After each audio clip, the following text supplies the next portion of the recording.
আমরা অনেকেই দুধ খেতে ভালোবাসি এবং আজকালকার দিনে তো সেই গরুর দুধ সেভাবে পাওয়া যায় না, প্যাকেজড ফুড পাওয়া যায়, প্যাকেজড মিল্ক পাওয়া যায় এবং সেটি যে আদৌ দুধ কিনা, অরিজিনাল কিনা সেই নিয়ে সন্দেহ আছে।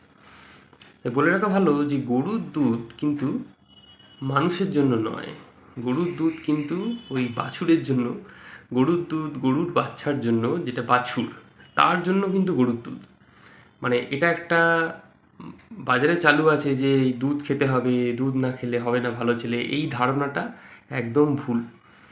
ঠিক আছে, 7 বছরের পর দুধ খাওয়ায় না বাইরের দেশে, যেগুলো অ্যাডভান্সড, যেগুলো ডেভেলপড কান্ট্রিজ, সেখানে বাইরের দেশে দুধ খাওয়ানো হয় না। কারণ একটাই, যে যত বয়স বাড়ে এই দুধ হজম করার ক্ষমতাটা আমাদের শরীরে কমে, কিন্তু আমরা ওই অভ্যেসের দাস